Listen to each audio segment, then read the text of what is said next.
Buenas tardes, estimado doctor Vladimir Aguilar. Mi nombre es Marian Silvana Sazo Cermeño. Me identifico con el carnet 2017-02-423. Estoy en la sección H, jornada vespertina. Mi bioelección abarca desde el capítulo séptimo, que es la determinación relativa de la prestación, hasta el capítulo 13º, que es la defensa del derecho de crédito. El primer tema del capítulo séptimo es la determinabilidad de la prestación. La determinabilidad de la prestación es una conducta producida por el deudor que constituye un presupuesto indispensable de la dinámica del deudor. El siguiente tema es el supuesto de la determinabilidad de la prestación. Para que exista la obligación de dar, es necesario e indispensable que la cosa se determine. Si la prestación no se determina, es nula. La obligación específica o especies son aquellas en las que la cosa objeto de la prestación se encuentra individualmente determinada, perfectamente individualizada, y la genérica se puede convertir en específica. La obligación genérica genius está regulada en el artículo 1322 y 132 del Código Civil. Las obligaciones genéricas son un conjunto homogéneo en la que el deudor cumple entregando una cosa o prestando un servicio que conforma un género. Se convierte en específica mediante la individualización, concentración, concreción o especificación de la prestación. Las características de las obligaciones genéricas son tres. No recaen necesariamente sobre cosas y servicios fungibles. Se refiere a bienes muebles. Se subdistinguen entre ordinarias o de género limitado. La diferencia entre la genérica y la específica es que la genérica es indeterminada y la específica es individualmente determinada. La genérica se puede convertir en específica. Las obligaciones de género limitado o delimitado son las partes que pueden delimitar alguna de las circunstancias de la cosa genérica. Es limitada ya que se determina el género al que pertenece la prestación. La obligación alternativa está regulada en el artículo 1334 del Código Civil. En esta existe una pluralidad de prestaciones. Existe la palabra ab initio, que significa desde el inicio. Se debe cumplir solo una de forma íntegra y han de ser prestaciones específicas e individualmente determinadas. La facultad de elección en obligaciones alternativas es el sujeto al que se le atribuye la elección de cuál prestación cumplir. Corresponde al deudor, acreedor, incluso a un tercero. Existen dos características, que es el favor creditoris y el favor debitoris. El favor creditoris es en el que el acreedor exige cualquier prestación, y la favor debitoris es la facultad al deudor de elegir y cumplir posibles y las lícitas. Está también la pérdida e imposibilidad sobrevenida en la obligación alternativa. Esto es la pérdida o perecimiento de la cosa objeto de la prestación. El deudor pierde la facultad de elección. Por ejemplo, si las cosas se pierden por culpa del deudor, el acreedor tiene derecho a recibir indemnización por daños y perjuicios. Si no fue culpa del deudor, queda totalmente liberado. La diferencia entre las obligaciones genéricas y las obligaciones alternativas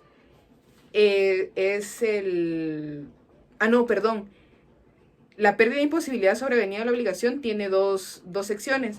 La primera que les acabo de mencionar, que es la pérdida o perecimiento, y la dos, que es contractual o legalmente de manera expresa al acreedor.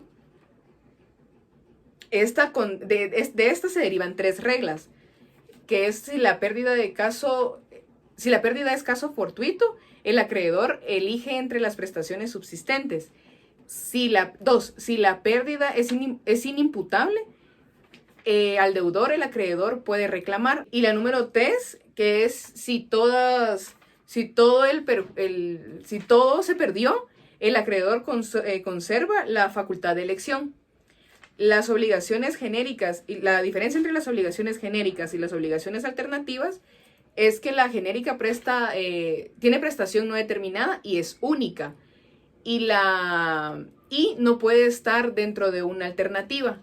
Ahora las alternativas, cada cosa es diferente y específica. Sí determina y tiene pluralidad, perdón. La obligación facultativa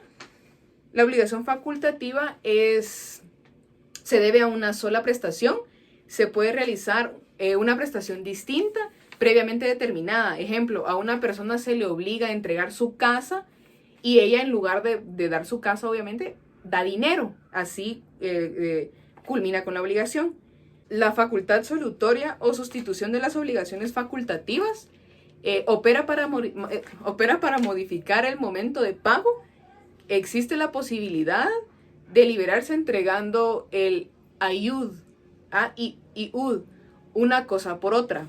Las diferencias entre la obligación alternativa y la obligación facultativa es que la alternativa tiene indeterminación en prestación, tiene pluralidad, nace de la relación obligatoria y tiene que existir vicio inherente a la prestación. Ahora la facultativa solo se debe a una obligación individualizada, que es ab initio, que significa desde el inicio, y esta es singular. Ahora, una diferencia entre la obligación genérica y la obligación facultativa es que la obligación genérica es prestación indeterminada y la obligación facultativa es prestación determinada. La similitud es que ambas son prestaciones únicas. La diferencia entre obligación accesoria y obligación facultativa es que la accesoria carece de identidad autónoma y la facultativa es sustitución de una prestación que por su imposibilidad se cumple.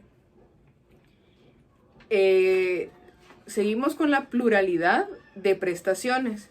La pluralidad de prestaciones se da en personas de alguna o ambas partes. Proseguimos con el capítulo 8, las obligaciones pecuniarias, que es el dinero. El dinero es un bien mueble, genérico y fungible al que el ordenamiento dota valor y sirve como medio de extinción de pago.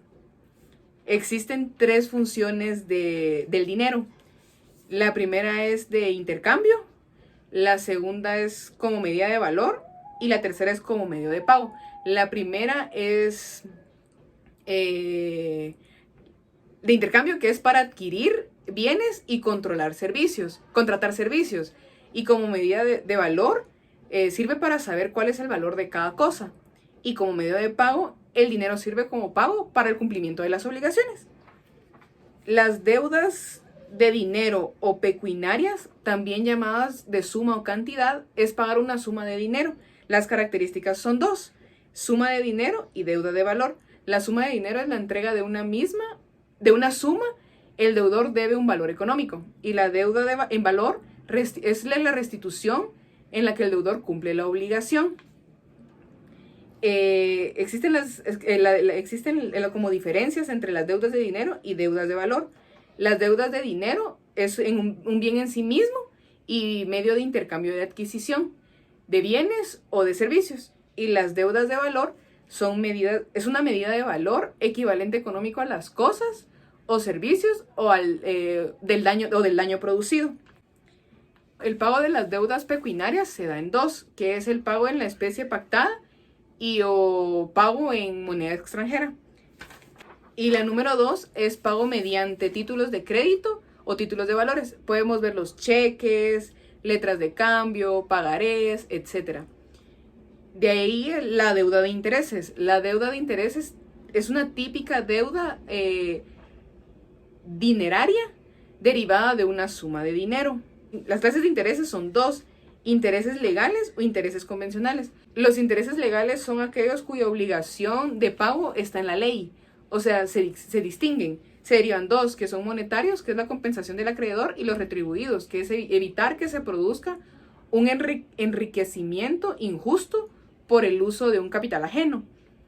Número 2, que son los intereses convencionales. Es establecida por voluntad de las partes en virtud de un contrato. El antocismo es pagar intereses sobre intereses. Esto no lo permite el Código Civil. Es prohibido. La capitalización de intereses Se suma la deuda provocando intereses sobre intereses, solo se permite en el área mercantil. El capítulo número 9 es el cumplimiento de la obligación, que es el pago o cumplimiento. El cumplimiento de la obligación debida, que a su vez produce extinción, es satisfacción en el interés del acreedor. El presupuesto de capacidad no es válido el pago que se haga a un menor o un incapacitado. Por ejemplo, si el deudor libera el pago de la obligación, o sea, es permitido siempre y cuando beneficie al menor o al incapacitado. La validez de pago son cuatro incisos. El número 1 es quien paga debe tener capacidad para realizar el acto. Número 2, el pago debe ser de buena fe y no con fraude. Número 3, ser propietario del bien que se paga. Y número 4, el momento del pago del crédito esté embargado. Los sujetos de pago son los protagonistas institucionales. Son 2, solvens y accipiens. Solvens es una persona que nace del pago, es una persona que hace el pago o cumple con la obligación. Y accipiens es la persona que recibe el pago. Existen diversos sujetos, que es el deudor, la persona interesada en que se realice el cumplimiento de la obligación, que en este caso es el fiador, y el tercero, que es un tercero no interesado, tiene 3 requisitos. Número 1, debe ser exacta a la prestación debida. Número 2, realización debe ser animus solvendi, que significa propósito o intención de satisfacer cosa ajena. Número 3, si la prestación consiste en dare traslativo, el tercero debe tener presupuesto de capacidad requerida. Los efectos son 2. Número 1, el que pague por cuenta de otro puede repetir lo que pagó, a no ser que sea en contra de su voluntad. Y número 2, si el acreedor no se opone al pago, el deudor queda totalmente liberado. Tenemos los receptores de pago. Los receptores de pago son 4. El número 1 es pago realizado a persona autorizada. Es el pago que se hace al acreedor o a quien tenga su mandato. Número 2 es el pago realizado por acreedor aparente. El deudor cree pagar honestamente y los 2 requisitos es que tenga buena fe y posesión de crédito. Número 3, el pago por ingreso en cuenta corriente bancaria del acreedor. El acuerdo entre el deudor y el acreedor de ser el banco de una persona jurídica designada a recibir el cobro. Y número 4 es el pago mediante tarjeta de crédito.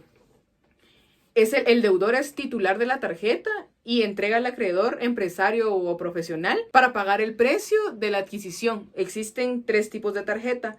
La tarjeta de crédito, en la que se realiza el pago hasta el momento pactado. El número 2, que es la tarjeta de débito, el titular puede realizar toda clase de operaciones. Y la tarjeta de compra, tarjeta emitida por un establecimiento comercial a favor de sus clientes, como por ejemplo la tarjeta Credisimán de Almacenes Simán. Los requisitos objetivos del pago es la integridad de pago y la identidad de pago. La integridad del pago es la prestación prevista en la obligación, se realiza por completo cuando se entrega la cosa o hecho. Número 2, la identidad de pago está regulada en el artículo 1386 del Código Civil. Ocurre cuando se ha realizado precisamente la conducta prevista en la obligación. El momento temporal de cumplimiento, ¿cuándo ocurre? 1, cuando el tiempo de la relación obligatoria y el cumplimiento de la obligación se derivan. 2, el cumplimiento instantáneo, que es su extinción, viene provocada por la realización de las prestaciones previstas del mismo caso. Y número 2, obligaciones duraderas. Es un periodo prolongado de prestación continua o periódica. Por ejemplo, el contrato de arrendamiento. Número 2, que es el lugar de pago. El lugar designado en el contrato, si en dado caso no se designó el pago, se hará en un lugar donde exista la cosa o en el domicilio del deudor. El pago en las obligaciones sometidas a condición son 3. Es en general la obligación condicional, el pago bajo la condición suspensiva y el pago bajo condición resolutoria. Número 1, el pago en general de obligación de condición son aquellas cuyo cumplimiento o efectividad se hace depender de un futuro incierto. Ejemplo, cuando apruebes un curso, te compraremos un vehículo. Número 2, el pago bajo condición suspensiva. Es cuando las partes han convenido la existencia de las obligaciones provenientes del acto celebrado. Su exigibilidad está en suspenso. Número 3, bajo condición resolutoria. Se produce cuando se constituyen todos los efectos. Es exigible si la condición se resuelve. Se resuelve o cumple la obligación y queda sin efecto. La prueba de pago, en este caso del recibo. La prueba de pago, el deudor que paga tiene derecho a exigir un documento que acredite el pago. Hay diferentes formas, por ejemplo, la factura, el recibo, una nota firmada por el acreedor, reconocimiento que emita el mismo hecho del acreedor. En los pagos periódicos, la constancia de pago del último mes hace presumir el pago de los meses anteriores. Ahora en los contratos celebrados en el banco se utiliza una carta de pago. La imputación de pagos. La imputación de pagos es cuando un deudor tiene varias deudas de una misma especie con un solo acreedor. Se averigua cuál se paga con la prestación realizada y se paga la más antigua. Los requisitos de imputación de pagos son 4. Número 1. Es la existencia de varias deudas a cargo de un solo deudor a favor de un solo acreedor. Número 2. Las deudas tienen que ser homogéneas o de la misma especie. Número 3. Las deudas han de ser vencidas o exigibles. Número 4. Que el pago realizado no sea suficiente para extinguir todas las deudas. Capítulo 10, capítulo 10. Los subrogados del cumplimiento. Los subrogados del cumplimiento, las partes acuerdan a posteriori que la obligación se realice de una forma distinta a la inicial, programada y convenida. Son sustitutos de pago. Capítulo 10 son los subrogados del cumplimiento. Los subrogados del cumplimiento son las partes acuerdan a posteriori que la obligación se realice de una forma distinta a la inicialmente programada y convenida. Tiene sustitutos de pago. Los supuestos típicos de subrogados de pago son 3, que es el ofrecimiento de pago y la consignación, la dación de pago, que es datio insolutum, o pago por cesión de bienes a los acreedores. El ofrecimiento de pago a la consignación es el procedimiento puesto por la ley a favor del deudor para liberarse. Se derivan 3 características. El caso es que procede consignación, procedimiento y efectos. Los casos en que procede la consignación es cuando el acreedor se rehúsa a recibir el pago de la prestación y el deudor sí quiere cumplir. Y el número 2 es el deudor está ante la imposibilidad de pagar porque el acreedor se encuentra en estado de interdicción o es menor de edad. El procedimiento del procedimiento, en primero, se inicia por solicitud del deudor después de ser citado por el acreedor. 2. La consignación se tramita a incidente. De ser así, se realiza A, una suma de dinero, B, dando una cosa cierta, C, realizando el objeto si se trata de una obligación de hacer. Los efectos son 2. La deuda queda extinta cuando el acreedor acepta la consignación. O número 2, el deudor puede proceder a la retirada de las cosas depositadas. Inciso B, la dación del pago, que es datio insolutum. Se produce cuando el acreedor acepta la entrega de bienes distintos a los que estaban pactados. Los requisitos para la dación de pago es que el deudor realice una prestación distinta a la debida, que es aliud pro alio. Número 2, que exista acuerdo entre deudor y acreedor. Y número 3, que se produzca la extinción de la obligación. Como inciso C, es el pago por cesión de bienes a los acreedores. Es la entrega o el abandono por el deudor a todos sus bienes a los acreedores para que estos procedan a su liquidación y apliquen su precio. Las características del inciso C es que solo se libera al deudor por responsabilidad por el importe líquido de los bienes créditos. Los pactos o convenios que se celebren entre deudor y acreedor se deben ajustar. Las clases son judicial y extrajudicial. En la judicial existe intervención de los órganos judiciales, se extingue la totalidad de los bienes de la deuda y se celebra con todos los acreedores. Y la extrajudicial se realiza directamente entre el deudor y sus acreedores sin el encruzamiento judicial. Se le da al deudor de buena fe. Sus efectos es cuando se libera al deudor de sus responsabilidades y la irrevocabilidad del poder. La diferencia o la comparación entre la dación de pago o el pago propiamente dicho, en la dación de pago se entrega una cosa diferente a la prometida. Se requiere necesariamente el consentimiento del acreedor, y en el pago previamente dicho se debe entregar lo prometido. Puede hacerse contra la voluntad del acreedor. La prestación es todavía posible, sería objetiva, satisfactoria, da lugar a una mora. Número 2, el incumplimiento defectuoso es posible de corregir, los efectos son bajo corrección. Y número 3, el incumplimiento definitivo se produce cuando la prestación, aun cuando fuera objetivamente posible, ya no sea útil o necesaria para el acreedor. La realización tardía de la prestación, que es la mora del deudor, son los presupuestos de mora, que también llamado debitoris.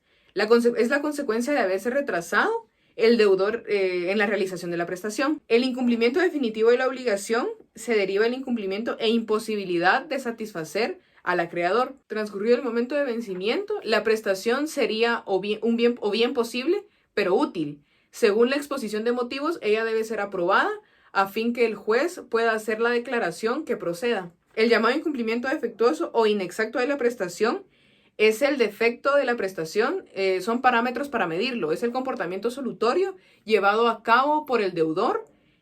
No se ajusta el presupuesto que aquel pago reclama. Y en el capítulo 12 es la responsabilidad por incumplimiento. El presupuesto de la responsabilidad contractual. El presupuesto de la responsabilidad contractual, para que exista responsabilidad civil contractual, es preciso que exista un contrato válido y que el daño resulte de un incumplimiento. Las líneas o las directrices en la responsabilidad del deudor en el Código Civil guatemalteco son el incumplimiento de la obligación por el deudor. Se presume por la culpa suya mientras se pruebe lo contrario. Es la presunción iuris tantum, que es cuando se presume culpa del deudor para que se haya lugar al resarcimiento de daños y perjuicios. Primero debe haber incumplimiento del deudor. Si es fortuito, el deudor queda totalmente liberado. El daño es el menoscabo que, a consecuencia de un acontecimiento, una persona sufre en su propiedad o patrimonio. Lo que el derecho tutela, es el daño lo vulnera. El daño jurídico es la desventaja que sufre una persona en sí misma o en su patrimonio como consecuencia del incumplimiento de un contrato. El daño y perjuicio. El daño es pérdida que el acreedor sufre en su patrimonio, y el perjuicio son las ganancias lícitas que el acreedor dejare de recibir. Las reglas de ambos se establecen en los artículos 1435, 1535 y 1536 del Código Civil. La carga de la prueba es: las partes tienen carga de demostrar sus proposiciones de hecho. Los principios de la carga de la prueba es: no todo incumplimiento genera necesariamente la producción de daños. Los daños no se presumen. Tercero, tanto el incumplimiento como los daños deben ser probados por el acreedor. Las consecuencias del incumplimiento en orden a la responsabilidad del deudor son 3. La primera es el daño arcarem o proptem rem ipsam non habitam, que significa daños que se derivan de la mera omisión de la prestación en el tiempo convenido.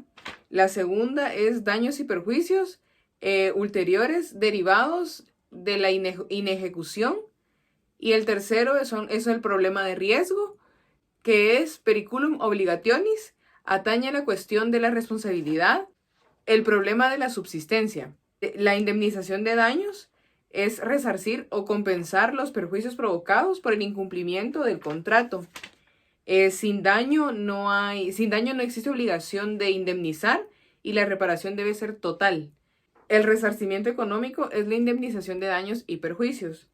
La diferencia entre caso fortuito y fuerza mayor es que el caso fortuito procede de accidentes naturales y el de fuerza mayor es debido a la voluntad de un tercero. El capítulo 13 es la defensa del derecho de crédito. Número 1, la protección del crédito son los medios de defensa. Es un conjunto de facultades para la protección de un interés cuando se ha visto insatisfecho total o parcial. Los medios de defensa preventiva figuran la defensa contra los actos fraudulentos del deudor, el vencimiento anticipado de la obligación y las medidas judiciales del aseguramiento. Las medidas judiciales son fundamentalmente medidas de garantías. Son 5, que es el embargo precautorio preventivo, el arraigo, la anotación de la demanda, el secuestro y la intervención. Todos estos están regulados del artículo 527 al 529 del Código Procesal Civil y Mercantil. La acción pauliana o revocatoria tiene como finalidad la reparación del perjuicio que causa el acreedor. La acción revocatoria queda introducida en el artículo 129 del Código Civil. Existen 3 sujetos. Es el deudor, que es el deudor dispone de sus bienes, el acreedor es el perjudicado por el deudor y el tercero es el que adquiere bienes y derechos del deudor. El artículo 1535 del Código Civil guatemalteco existen caracteres. Insta a que la parte que aún no cumple con la obligación la realice con el resarcimiento de daños y perjuicios. En fin, gracias doctor por su valioso tiempo. Fue una breve explicación de los capítulos, desde el capítulo 7 hasta el capítulo 13. Le deseo que tenga un feliz día. Me despido.